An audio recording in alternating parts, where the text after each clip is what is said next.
그러니까 이렇게 범어로 몇 말씀 해주시고 그리고는 그 모습을 드러내봐라 하니까 내 모습 드러내면은 흉측하니까 안 보이겠다니까 괜찮다 드러내라 하니까 드러내 보니까 굉장히 긴 뱀의 모습이에요. 이제 모든 사람들을 시켜가지고 그 안에 있는 재물을 옮겨가지고 배를 타고 가는 도중에 배에 난데없는 어린아이가 나타납니다. 그래서 이 안세고란 분이 머리를 이렇게 만져줬는데, 그리고는 싹 사라졌는데 하는 말이 공정묘에 수신이, 신이 죽고 지금 선도로 태어나는 중이다. 이런 말씀하고 이제 사찰을 하나 세워서 이렇게 최초로 사찰을 하나 세웠다는 그런 말씀이 있습니다. 그리고는 광주로 가서 젊은 소년을 찾습니다. 나이가 들었겠죠. 그분을 만났는데 내가 예전에 당신이 내 목을 그은 사람이지, 그런 경험이 있지. 그때 내가 죽고 다시 태어나서 스님이 돼서 이 자리에 왔다. 그때 당신에게 전생의 빚이 있어서 그 전생 빚을 갚느라고 왔었고 지금은 그 이야기를 하러 왔다. 그러니까 이제 그 전생 빚이 사라지고 난 상태에서 이야기를 들어보니까 이렇게 미안하잖아요. 근데 스님이 굉장히 점잖거든. 그런데 하시는 말씀이 내가 회계 지역으로 가서 또 한 번 빚을 갚으러 가야 되겠다. 그러니까 무슨 말인지 알아차린 거예요. 그래서 같이 가겠다고. 같이 갔는데 아니나 다를까 그 회계 지역에 들어가서 어느 도시의 마을로 들어가는데 자기들끼리 싸우다 어떤 사람이 잘못 머리를 쳐서 스님이 돌아가십니다. 그걸 본 이렇게 소년이었다가 나이가 들은 그분이 크게 마음이, 이게 업을 지으면은 업을 짓고 나서는 피할 길이 없구나. 그래서 이분은 이렇게 그런 모습을 태어나서 출가하고 수행하고 또 이렇게 교화하고 번역하고 그런 일을 다 마친 다음에 마지막으로 빚을 갚고 전생 빚들을 청산하면서 세상을 떠나가셨습니다. 어쨌든 이분이 이런 그런 분이 이제 번역을 하신 건데 번역을 하고 남겨놓으신 겁니다. 회계 지역에서 입적하시기 전에. 자, 잠깐 쉬었다 할까요? 계속 할까요? 시간. 계속 해도 될까요? 자, 그러면은, 자, 이제 경문에 들어가기에 앞서서, 자, 우리가 다시 1분 동안, 지금 1분 동안 어떤 걸 하냐면은, 이거는 이제 매일매일 살아가면서 중요한 겁니다. 우리는 지금 뭔가를 부지런히 하다가 이 자리에 앉아서 이야기를 듣다 보니까 뭔가를 하던 리듬 하에서 이 강의를 들으려면 조금 힘이 들어요. 이럴 때는 자동차의 자동차 기어를 넣어놓은 상태에서 있는 것과 똑같거든요. 기어를 빼보는 겁니다. 여태까지 해오던 리듬에서 기어를 빼고 중립 상태를 한번 만들어 보는 거예요. 어떻게 하느냐? 굉장히 쉽습니다. 지금부터 과거 일도 생각하지 않습니다. 미래 일도 생각하지 않습니다. 아무것도 생각하지 말라 그러면 힘이 드니까 나무아미타불 마음으로 나무아미타불을 하는데 매우 나무아미타불을 염하는 사이에 집중력 있게 1분만 합니다. 자, 허리를 쭉 펴고 심호흡하고 시작합니다. 마음속으로 하면 됩니다.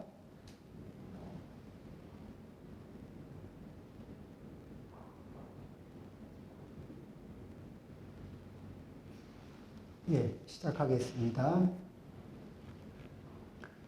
우리 습관은 계속 무언가를 밀고 나가는 버릇이 있고 반복하는 버릇이 있습니다. 그런데 이거 그만해야지, 멈춰야지 하면서 멈추지 못하는 습관이 있다면 지금과 같은 방식으로 잠시 아주 집중해서 한 1분 내지 3분만 연구를 하면 그 사이에 계속 반복하던 리듬에서 빠져나오고 더 할 건지 멈출 건지를 자기가 선택할 수 있는 자기 선택력, 자기가 선택할 수 있는 기회를 얻습니다. 안 그러면은 그만해야 되는데 몸은 지쳐가고 그만해야 되는데 멈추지 못하고 계속 하고 있는 이런 습관이 있을 때, 그럴 때 활용하면은 굉장히 유용합니다. 자, 이제 8대 인각경 8조목으로 된 대인, 불보살님이 깨달으신 경계에 대한 말씀입니다. 부처님의 제자가 된 사람은 언제나 밤낮을 가리지 않고 8대 인각경을 지극한 마음으로 외우고 기억해야 한다. 그런데 여기에서 부처님의 제자가 된 사람은 불법을 배우는데 이런 말을 합니다.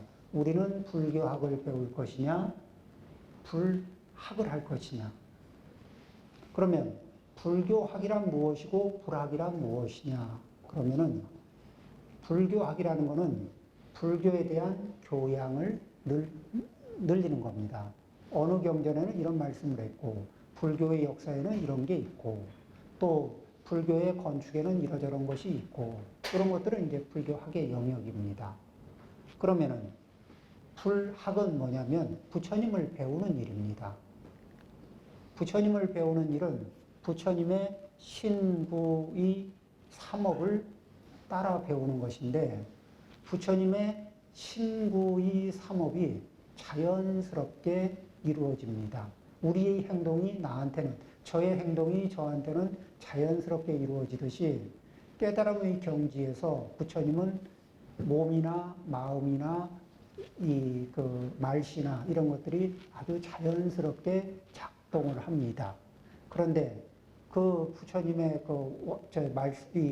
이 깨달음의 상태에서 나오는 신업, 구업, 의업은 그 완성도가 인격의 완성도를 100이라고 하면 우리의 상태는 1, 2, 3, 4 어디일지 몰라요. 그러면은 부처님과 우리와의 그 거리가, 그 숫자가 한 50개가 나든 아니면 70개가 나든 90개가 나든 그렇게 나는 만큼을 무엇이라고 얘기할 수 있느냐? 업장이라고 얘기할 수 있습니다. 업이 장애하는 거예요. 가까이 하기에는. 그렇죠? 그 얘기는 뭐냐면 내가 좋은 상태의 말을 하고 좋은 행동을 하고 좋은 마음을 쓰려고 하는데 가성비가 떨어진다는 겁니다. 부처님 대비 내 말이나 행동이나 이런 것들이 가성비가 떨어지는 거예요. 그러니까 나도 말 한마디 하고 사람들에게 감동을 주고, 나도 말 한마디에서 사람들의 마음을 따뜻하게 하고, 나도 말 한마디에서 다른 사람들을 다쳤던 생각이 열리게 하고 싶은데, 누구는 되고 누구는 내가 하면 잘 안 되는 거예요. 거기에는 나의 업장이 있는 겁니다. 그러면은 부처님의 제자가 된다는 것은 부처님과 나와의 거리를 좁히는 일을 시작하고 또 진행하고 항상 노력하는 겁니다. 그러면 부처님과의 거리를 어떻게 보느냐? 우리가 그 예불할 때 칠정례에서 대지문수 사리보살 이렇게 하죠. 이분들은 부처님과의 거리를 굉장히 많이 좁힌 분입니다. 그리고 영산당시 10대 제자 이렇게 나오는 분들은 상당히 좁힌 분들입니다. 그리고 그 서건동진 급아해동 이러면서 나오는 많은 역대 조사들이 있죠. 이분들은 성공적으로 좁히신 분들입니다. 그리고 우리는 그분들을 롤 모델로 삼으면서 근거리 목표, 중거리 목표, 장거리 목표, 최종 목표를 설정하고 목표와 방향을 설정하면서 불제자가 되는 겁니다. 그 불제자의 대열에 올라설 거냐 말 거냐. 그래서 그 자리에 올라서는 사람은 무엇을 하느냐. 이제 이런 얘기죠. 우리는 이제 모방을 합니다. 처음에는 무엇이든지 대가로부터 그 모방을 하면서 배웁니다. 그리고 모방을 해서 자연스럽게 이 모방을 하는 경지가 선생님하고 거의 비등해지는 상태가 되잖아요. 그렇게 되면은 그 상태에서 자기가 가지고 있는 개별적인 특징을 담아서 표현할 수가 있게 됩니다. 자, 불제자가 되어서는 된 사람은 언제나 밤낮을 가리지 않고 이렇게 얘기합니다. 밤낮을 가리지 않고 이렇게 얘기하는데 인도에서는 낮에 하루를 6시간으로 나눠요. 우리는 24시간으로 나눕니다. 그런데 중국은 12시간으로 나누죠.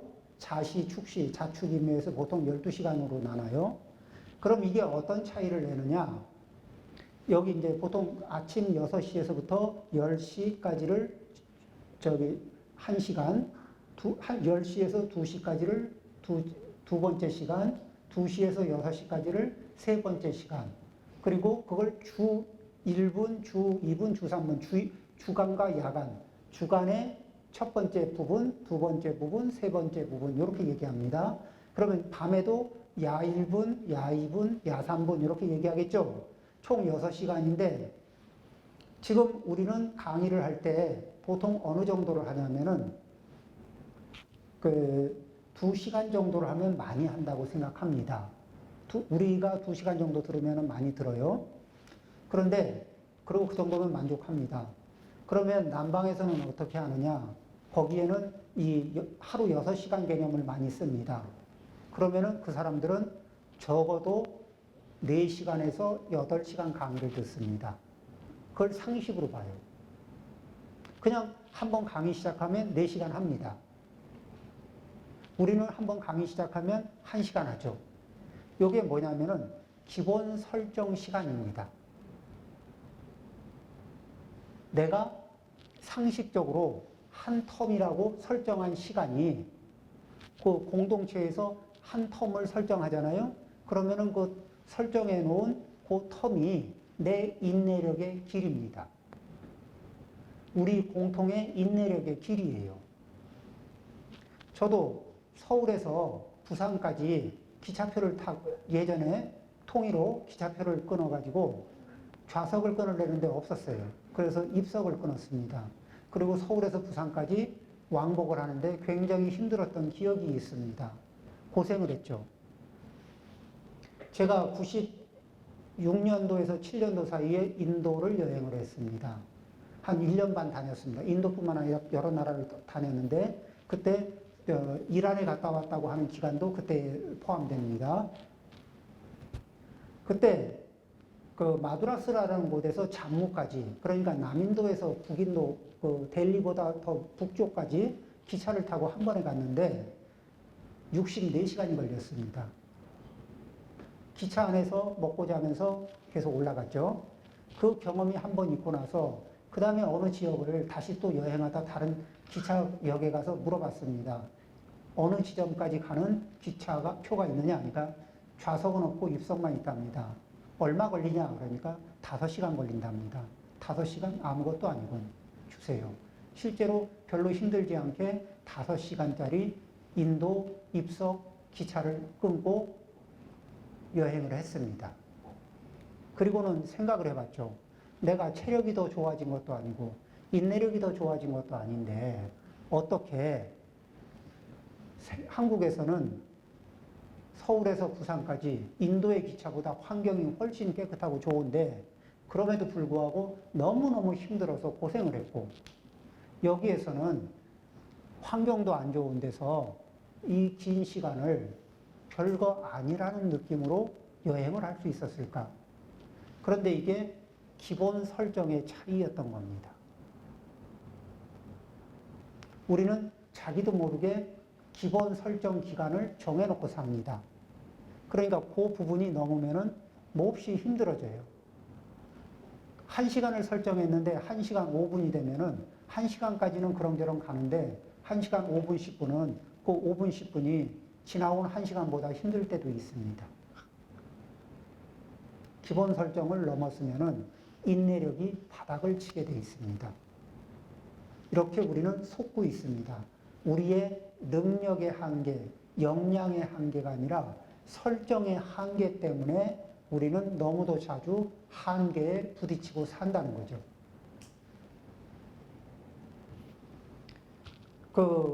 함께 살아가는 사람한테 내가 요만큼까지는 참아주겠다고, 요만큼까지는 용납하겠다고 한계 설정을 해놓으면은 그 한계를 넘었으면 돌아버립니다.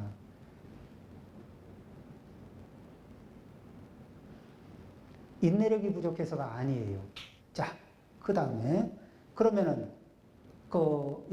언제나 밤낮을 가리지 않고 해서 밤낮이 하루라면 경전에서 언제나 이렇게 얘기할 때는 평생을 기본으로 합니다. 그리고 조금 더 세게 얘기하면 세세생생 이런 얘기를 하는 거예요. 그러니까 기본 설정 시간이 상자, 항상 이런 얘기할 때는 오늘 항상 이렇게 하면 오늘 내가 기분이 닿는 만큼까지 이런 정도가 아니고 아예 길게 쭉 뺍니다. 그렇기 때문에 이 길게 시간을 가진 사람은 이게 기본 설정이 긴 사람은 이 모든 사안을 바라볼 때 안정적이죠. 이렇게 언제나 밤낮을 가리지 않고 8대 인각경을 지극한 마음으로 외우고 기억해야 한다. 이런 얘기인데 8대 인각경은 불보살님들의 삶의 생활 태도, 생활 내용을 이렇게 늘 지극한 마음으로 외우고 기억해야 한다. 그런데 이런 얘기를 할 수가 있습니다. 지극한 마음이라는 게 뭐냐? 풀 에너지를 얘기합니다. 우리는 이 풀 에너지로 누군가를 풀 에너지로 대하려고 그러면은 좀 손해보는 것 같아요. 그러면은 에너지를 조금 낮춥니다. 풀 에너지에서 조금씩 낮춰요. 그러죠? 그리고 어느 정도 낮추고 나면은 나도 재미없고 이야기하는데 말씀하시는 분에게 주의력을 기울이는 정도를 낮추잖아요. 듣는 나도 힘들고 말하는 그분도 힘듭니다. 누구와 함께 하는데 그분에게 내가 정성의 정도를 낮추면 낮출수록 나도 힘들고 그분도 힘듭니다. 그리고 형식만 남습니다. 그러죠? 그리고 그렇게 됐는데 그러면서 점점 기본 설정이 그렇게 잡혀 있어요. 그리고 기본 설정이 잡는 자리, 그런 기본 설정을 잡는 자리는 의식의 영역이 아니고 무의식의 영역입니다. 그러니까 무의식에서 기본 설정을 한번 잡아놓으면은 특별하게 내가 이런 한계를 선을 긋고 살고 있구나. 이걸 알아차리기 전에는 해제를 못해요. 해제가 되지 않으면 늘 거기에 걸려 삽니다. 그러니까 늘 대면대하고 이러면 안 되는데 싶은데 생각으로는 그러면 안 되는데 싶은데도 현실은 늘 그러면 안 되는 걸 하고 있어요. 그리고 무언가에 갇힌 것처럼 못 벗어납니다. 왜? 그 설정된 무의식의 영역에 그런 제한선을 풀어줘야 되는데 꼭 풀 방법을, 그런 게 있다는 것도 자각을 못하고 그걸 풀어줘야 한다는 그 생각도 못하는 거예요. 그런데 거기에서 또 하나 외우고 기억해야 된다 하는데 여기서는 상념, 지심송념 이럽니다. 하나는 송이라는 거는 안 보고 외우는 능력을 이게 외운다 이렇게 얘기하고 염이라는 거는 이런 겁니다. 반야심경 이렇게 외워보시죠. 반야심경 외우는 동안에 반야심경에 집중합니까? 아니면 또 다른 생각하러 또 왔다 갔다 합니까? 다른 생각하러 왔다 갔다 하죠. 그러니까 반야심경 외우는 사이에 다른 거 이렇게 하러 왔다 갔다 하면은 반야심경을 평생 굉장히 많은 횟수를 영을 해도 많은 횟수를 외워도 반야심경이 이해가 안 됩니다. 반야심경이 궁금하지도 않습니다. 음악을 틀어놓고 음악의 음률을 따라서 음정 박자를 따라서 이렇게 이게 따라가다 보면은 음악이 이렇게 느껴질 거 아닙니까? 음악 틀어놓고 딴 생각 이렇게 하러 이렇게 가면은 그렇게 매번 그렇게 하면은 음악을 느끼기가 어려울지도 모릅니다. 자, 이렇게 염이라는 거는 뭐냐면 그 대상을 설정하고 현재 이 시점에 현재 지금 여기에 대상과 나의 집중력이 그 지금 여기를 벗어나지 않으면서 만나는 겁니다. 부처님의 8대 인각경의 내용이 현재 지금 이 자리에서 8대 인각경의 내용이 나의 주의력을 벗어나지 않고 있는 상태를 만드는 겁니다. 그러면 그렇게 내 주의력을 벗어나지 않게 둔 상태에서 삶을 산다는 것은 불보살님의 필터, 안경, 시력 보정기를 끼고 상황 해석 필터를 끼고 그리고 이렇게 세상을 경험하는 거니까 기존에 그런 안경이 없는 상태에서 흐릿하거나 굉장히 곤란했던 상황을 벗어나면서 그러면서 시력도 좋아지고 시력이 보정되고 처음에는 잘 보이고 그러면서 우리가 원래 가지고 있던 역량, 불성이 가지고 있던 역량이 발현되면서 그러면서 그 이 안목, 시력이 좋아지는 경험을 하게 된다는 거죠. 자, 그래서 그렇게 부처님의 제자가 된 분은 항상 언제나 밤낮을 가리지 않고 8대 인각경을 지극한 마음으로 외우고 기억해야 한다. 예, 여기서 잠시 5분만 쉬었다가 하겠습니다.